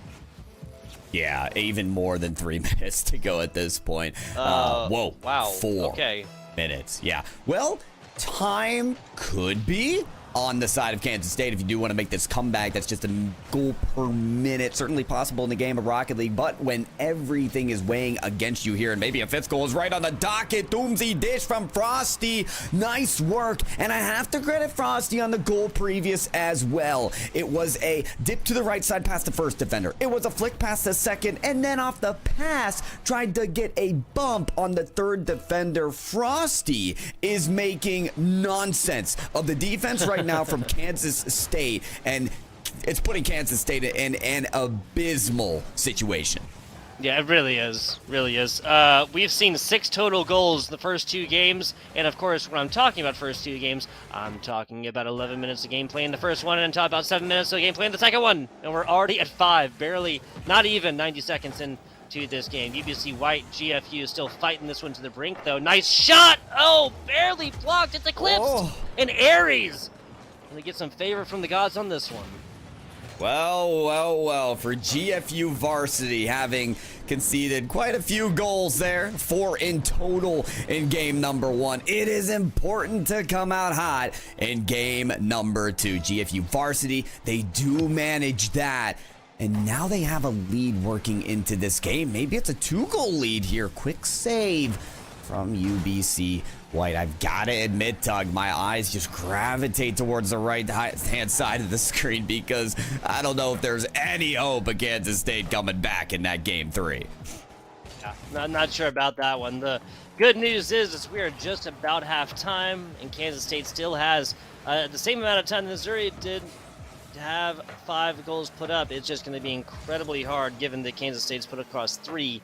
Again, those first 18 minutes of gameplay. Nothing happening in the first half of this one for them, taking on over UBC GFU. Aries, the solo scorer here in this game 2, looking to get involved. Just kind of sitting on the backside right now is Hystrix. Uncharacteristic miss on this one.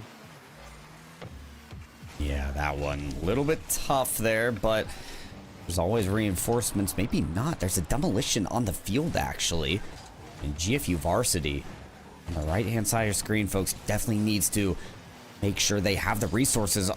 They're averaging maybe 2 cars on the field at one moment. So many demos, so many eviscerations of cars. They just cease to exist for moments, and they are able to get out of their half. That is quality resiliency, I think, from GFU varsity to weather the demolitions, still bat away these balls. There we go. Not for long. Hystrix finds a lane.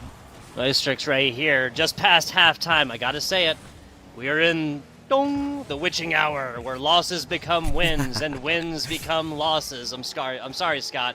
Sorry, Scott Hansen had to take that one. I know people are gonna think that I came up with it now, so. Hey, if anyone asks me, it was always you, Tug. It was always you. It was always you, Tugboat. Sounds like a movie quote. 2 minutes, 13 seconds left on here. A tie ball game we have for UBC White and GFU. Perhaps just hemorrhaging on the left side, unfortunately, for K-State. Been quite a while since they put up a goal. Has indeed. And you know what? I think at this point, you kind of do a ring around the rosy type deal where it's like, okay, we've accepted the fate. Let's move on. It's a best of 5. There's still chances to get back in the series. And maybe start to figure out and tune your guitar and start to make it sound a little good before you get out on stage and perform. I think that's a good consolation prize for Kansas State as they look to build their confidence in the next game. No one likes to get shut out, and especially given these K-State Mizzou games have been so close. 2-1 for K-State first, 2-1 from Missouri in the second. This is just good for the mental right here, not getting shut out in a game 3 that is decided, though. technically enough time, but is decided for K-State. Tie ball game, 75 seconds here for UBC GFU.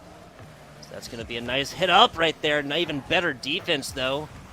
I believe that's Jesse trying to bring that one out. No! Wow, Rome Destroyer just thundering their way into this one. I'm sorry, I have to say it. I love when 2 goals are scored at the same time. It's beautiful. 2 replays. I mean, what more could you ask for? This is exactly how Rocket League was meant to be consumed. Whoa, okay, a little bit of a scare moment there off of the kickoff. GFU varsity almost equalizing, wiping that lead away in sheer moments. UBC White trying to tack it on. I'm remembering how UBC White, they kind of found their finesse later on in the game number 1. And maybe they'll get some more late goals here just to secure that lead, secure that win. GFU varsity, got to find a way to turn this around. Just half a minute left. It's not a bad move here from Rome Destroyer by any means, but that was almost a really bad situation on the comeback here. I think Rome Destroyer is kind of just assuming the teammate would have been able to pick this one up on a little bit of a run, try to connect to the ground as well. That's a bad angle. UBC takes the insurance. 2-goal lead, 18 seconds to go. If you're GFU, obviously you still try at these, but the good news is that they just lost 4-1. That was a little bit brutal. Now losing this one 18 seconds ago might be heartbreaking, but still opportunity. Mizzou and Kansas State going on to game number 4 in just a second. 6-2, my goodness. Yeah, tough loss there.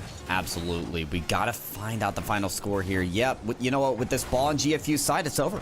It's over. UBC White, they've done their job now. And UBC White, that's going to give them a 2-0 lead in the series. Mizzou on the other side with that win, giving themselves a 2-1 lead over Kansas State. They've been able to win games number 2 and 3 more convincingly. So, you know what, Tugboat? This puts us on match point for both sides. Mizzou Club, with 1 more win, takes the match against Kansas State, and with UBC's White game 3 win, can sweep GFU. Yeah, I feel like the K-State and Missouri game has just been a little bit closer until this last. A 6-2 scoreline is absolutely brutal. That is more, in fact, than the total score differences between UBC White and GFU. GFU's just done a really good job of keeping these really close until the end of the game. It's just about that last, 60 seconds of both of these games thus far. If they continue on there, they take that deficit a little bit later, I think GFU might be sealing the deal on a 0-3 loss, unfortunately, in sweep style. Kansas State, Missouri, 40 seconds into this one. Both teams have had a couple of chances at offense. Nothing going and hitting payload quite yet.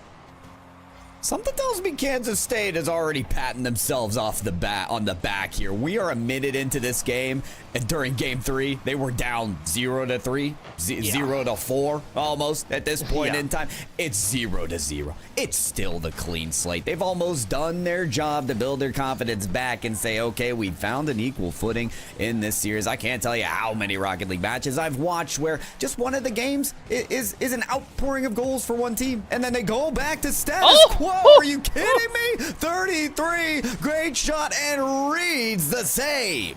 33 looking more like 100 right here. That is everybody on the side of Missouri that has an honest attempt defensively at that ball. A screamer at a minute and 18 seconds in puts Kansas State in an early lead.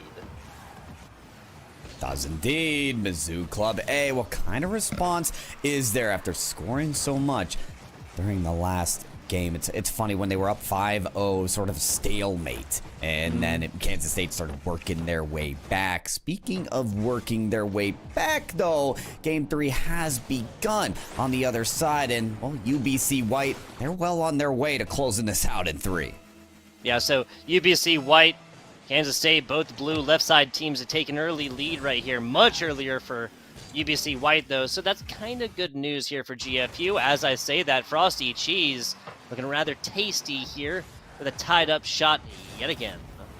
Perfectly slotted bottom right as well, right? Sparks gets this just right into the hands. Perfectly slotted. It's what you need. It's what you need to offer a response to your opponent, to say, listen, I want you to have your head in a swivel. I want to put your team in a blender here. You better be looking left, right, up, down, center, everything for each goal. Well, folks, look on the right side of the screen for another goal. Okay, that is one on the board for GFU. They're not down and out quite yet. No, they are not. Both games, possible last game of the series, are on match point. Are the yellow teams just like that? Spent about 20 seconds in a deficit or so, bringing this one right back to a tied game. 1-1 right here. Both of these squads, a lot more time for GFU, though. Nice takeaway there from Jesse. Pushing this one back on over to the right side, kind of posturing a little bit, picks up big boost on the way, but nice interruption of UBC. And what am I talking about? 33 going to be the one putting on points. Listen, 33 is on non-stop patrol here. It's the air dribble, forcing defenders into awkward situations. One stop, one hit on the ball of the shot here from 33 against Kansas State is not going to be enough for Mizzou Club A. That's what 33 wants to say. That's the message sent here, is that you need reinforcements. You need a good touch on that save, or else you're going to get pounded there. Kansas State still with a lead, and looks like they're knocking on the door for another goal. Both of these games being close, I'm fraught to decide which one to go with. That's an open net, though, as GFU brings this one back on up. Hey, our similarities doth end. Missouri down by 1, but it's going to be GFU now taking a lead in a situation they have not, and correct me if I'm wrong, not taking a lead yet. Well, you might be right there. Oh, GFU varsity, I think you're correct. We just had more on the side of the left there. Yeah. Still, Kansas State amping up here. I mean, we thought maybe, okay, 2 games, both on match point. This could end right here. Yeah, not quite. The trailing teams now both with a lead on those last couple of goals. It presents a really interesting situation to extend both series here. Important for GFU, and so much much more for UBC White to work back. They're able to do that. That's Histrix, I believe, with the second goal this game. Yeah, that was a Rome Destroyer really trying to get this, but all that yielded was a really solid pass. Once again, hit Histrix right into the numbers. Exactly at halftime. Tie ball game, UBC White and GFU. GFU is still fighting for a lease on life. Some breathing room right here. That might be the nail in the coffin. Delivered it all the way. Aries. Might as well have wings on the back for that one. GFU varsity going to be striking back in beautiful form. Watch this pyro. Ooh-wee. Back against the wall, GFU varsity perform at their best. And listen, I love that for GFU varsity, but they still got 2.5 minutes. Mizzou Club A, listen, 30 seconds to find 2 goals. We've seen Teji get 3 goals within a minute. Can they get 2 within half of that? They've got a possession to work with. They've even got this ball in the shot lane. It is defended. Frosty shot on target. It's in 20 seconds. They're still with a chance. Yeah, we are getting down to the last few seconds, down to the wire here for our NECC Week 2 showcase. 20-something seconds. Kansas State has purchased themselves a little bit of wiggle room, but really just needs to hold on right here, especially given that it's been a while since they've taken a game, and that was in overtime. This is not a situation that Kansas State wants to recreate. It is not. 12 seconds. That's a dangerous touch there. Could help Mizzou Club A, but a massive clear from RED Red paints the picture of what could have been for Mizzou State. Kansas State, they get their win. They survive in the series. They'll bring it to 5, which will determine the series. What could still determine it all is this push from GFU varsity. They don't want to go down either.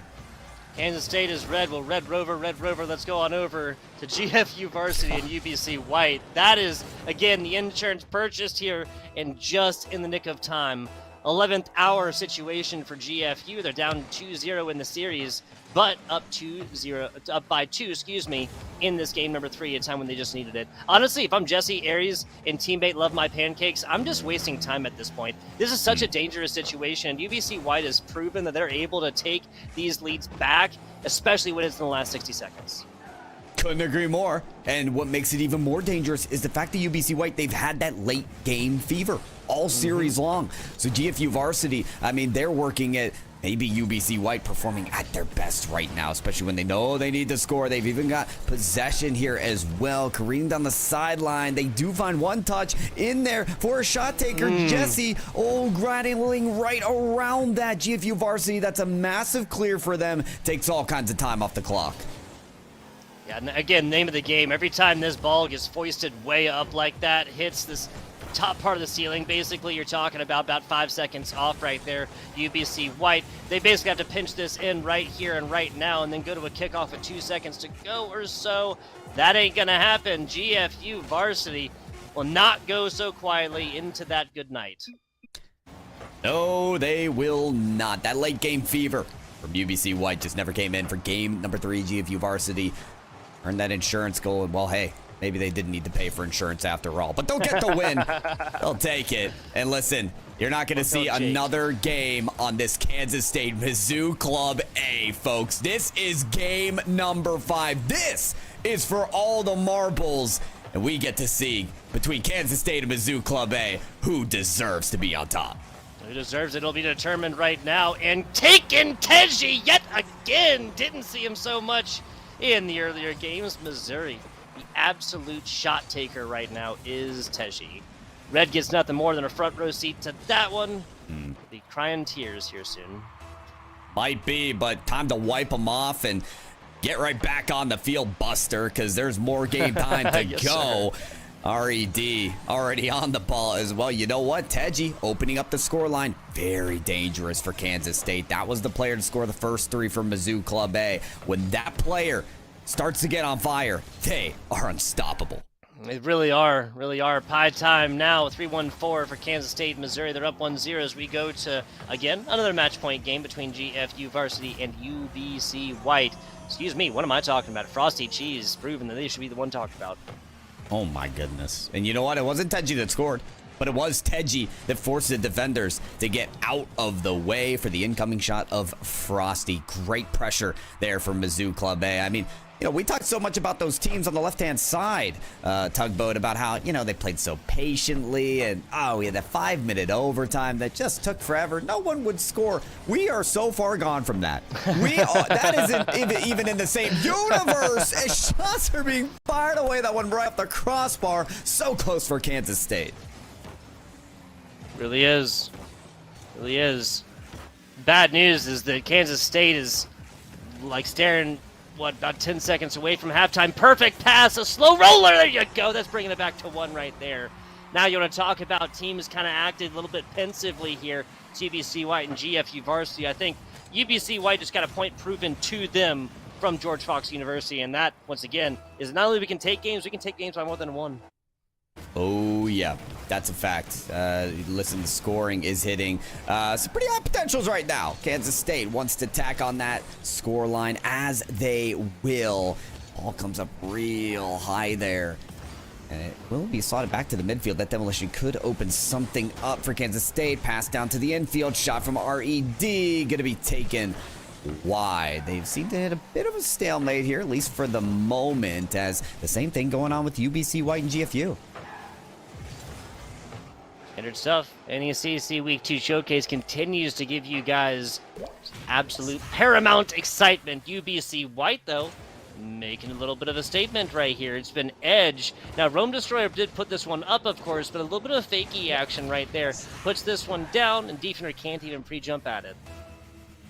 Yeah, that threat of just being in the air is so dangerous for GFU, and they have to react to it with every single touch. This touch on the left-hand side gonna be enough. 33 ties the match up. And again, it's threatening wherever you look here, Tug. It's all breaking loose.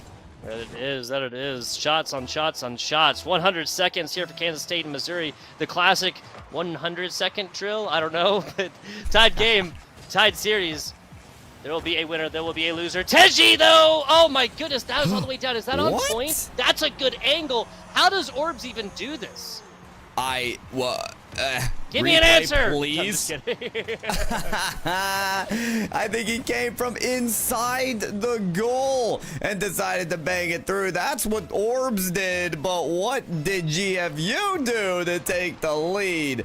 They get it right past Rome Destroy, who was their biggest threat earlier. So, Kansas State with a lead. GFU Varsity with a lead. They could pull it to game 5, but Kansas State already in that situation, already wants to take the series win.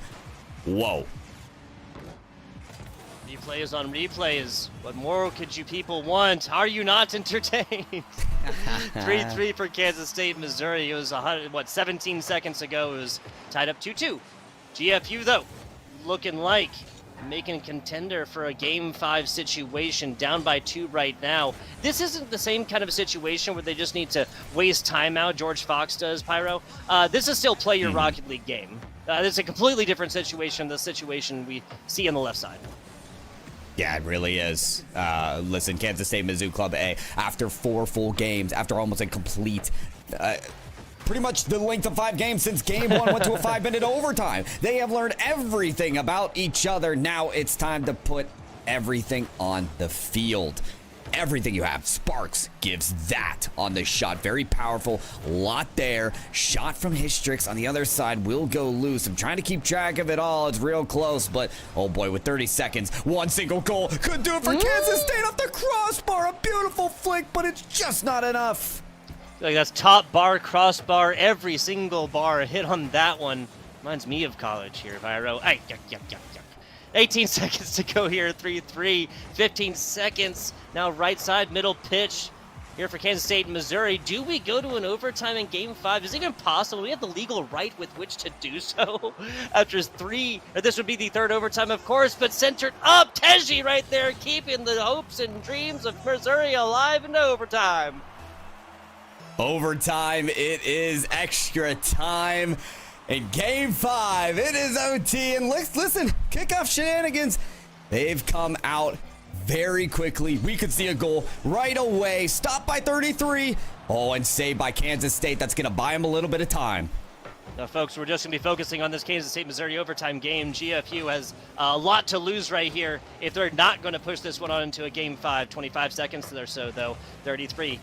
Back down bottom left side. Red just beating feet just to try to beat Teji on this one. But now Kansas State on the defense, and Frosty almost ends this one with an execution-style headshot, but barely misses this, and defender gets it on. Missouri now back into the offense, bringing this one across. Believe that's Teji right there, bringing this one up. Red actually centers this one up. A nice shot, and that's it! Missouri has done it! Bullet after bullet. Sparks and the team of Mizzou have destroyed the armor of their opponents. So impressive. And that's going to do it. Mizzou Club A defeat Kansas State after ripping that overtime goal.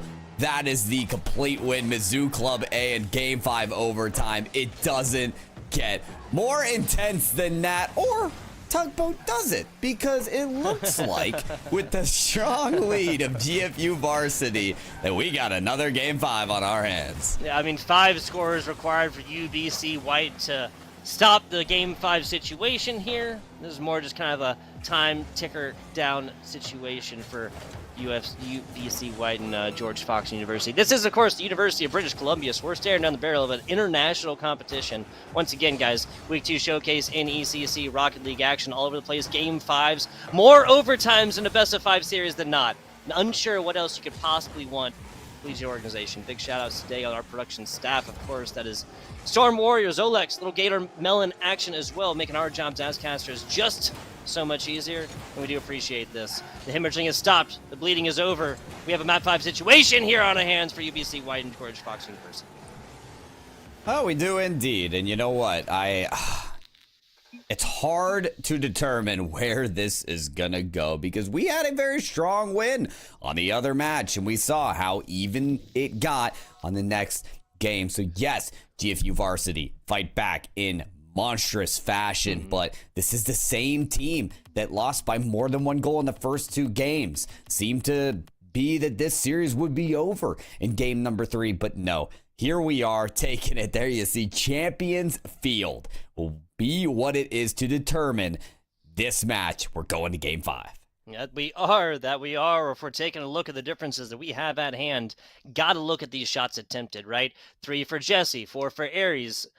But Love My Pancakes comes in with just the defensive performances. Now, generally, I feel like a Rocket League team better, like well-rounded when every player is kind of playing different positions. And UBC White might be kind of showing the edge that really got them those game 1 and game 2 victories. 4 shots Edge, 3 shots Rome Destroyer, 3 shots Hystrix. That tells me there's just a very well-rounded Rocket League team. But hey, far be it I to complain if it's working. Don't knock it if it ain't broke.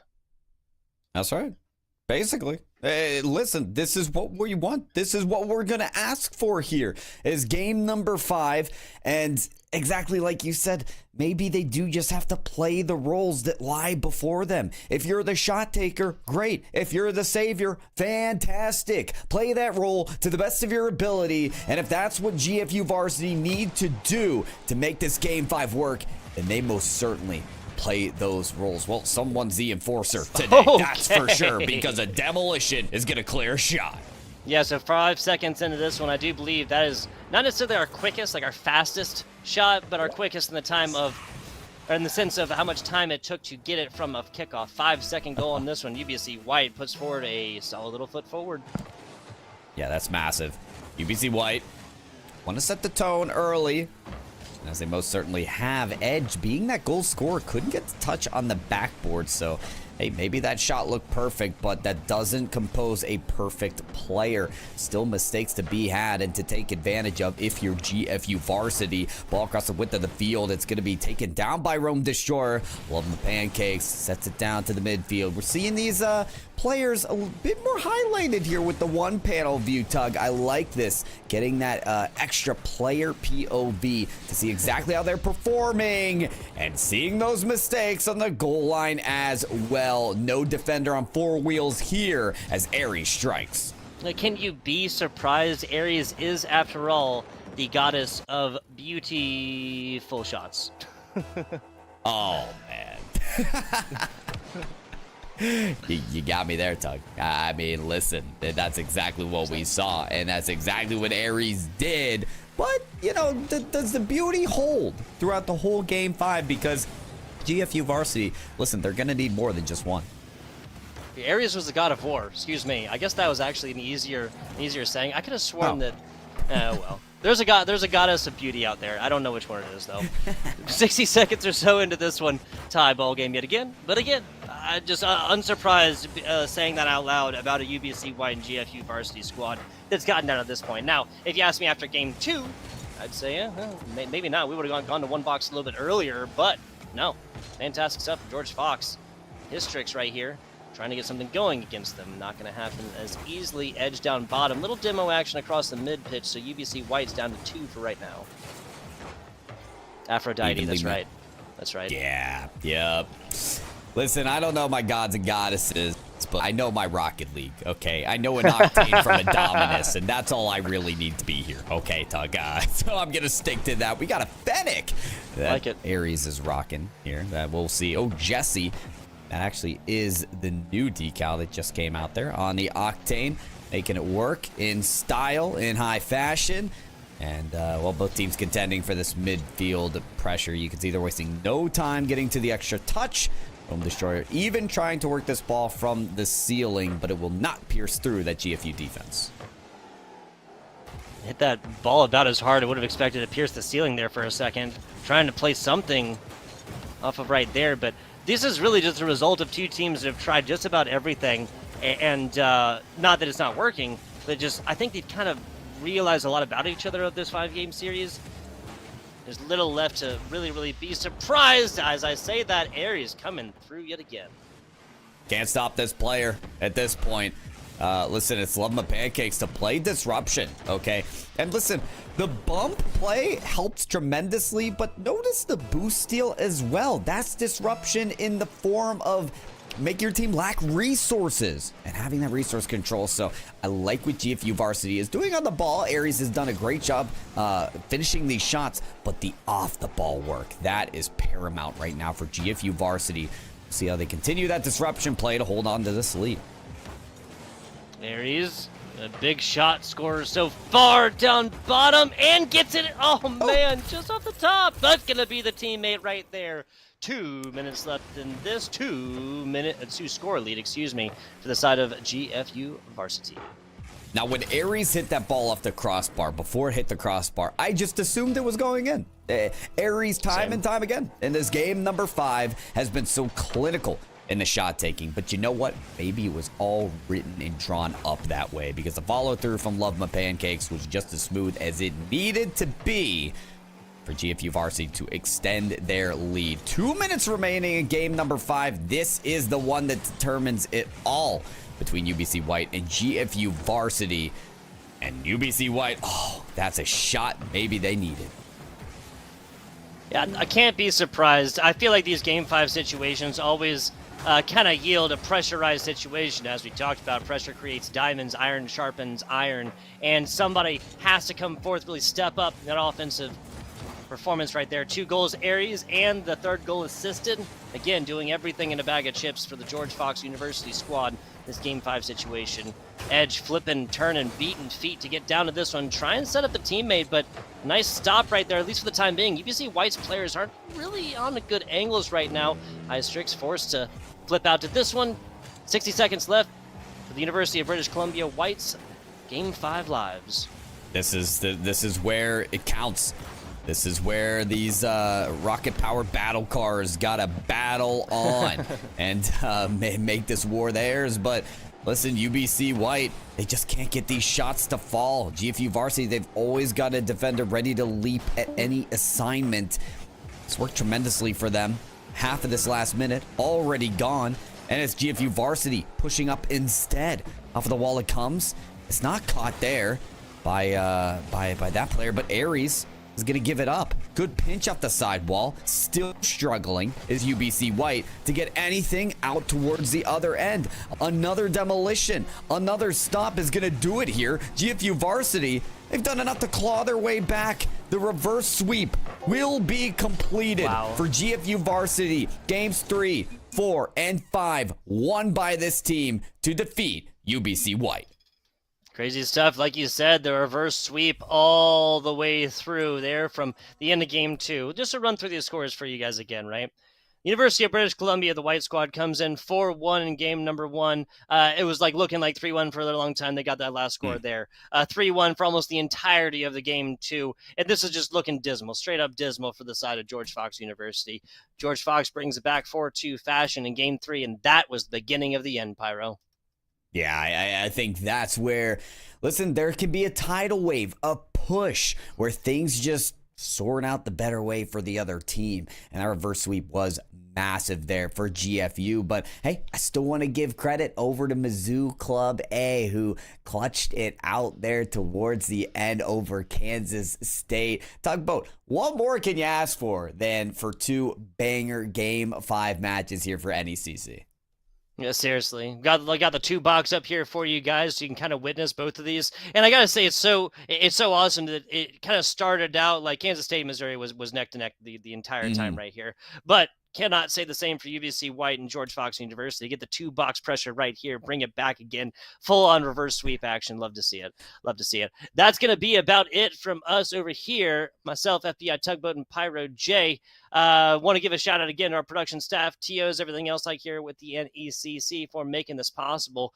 And for you guys, I know that there was a little bit of back and forth and broadcast and whatnot earlier, a little bit of a longer delays and whatnot. We're really going to be working on this format because I really do believe that it kind of brings you guys more of the action in a better way with more players and teams getting coverage. And that is what the NECC is about.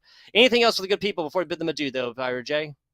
Hey, just thanks for the action. I think you guys laid it all out on the line. It takes grit to be able to go the distance in a best of 5 and take it all the way to Champions Field. And listen, that's what the players are made of, these collegiate players that want to compete in NECC. So nothing but gratitude towards the players and everyone for NECC. Exactly. Exactly. We'll be back with you guys. More Fire to Esports action. Believe there's some stuff this weekend, but regardless, next week, back to NEC stuff. You're talking about Valorant, Overwatch, Rainbow Six, excuse me, and of course, Rocket League. Believe some League of Legends action as well. You can check out exactly what that is and when it's going down over on the NEC's website and on their Twitter. FBI Tugboat, Pyro J, we are out. Thank you guys for watching.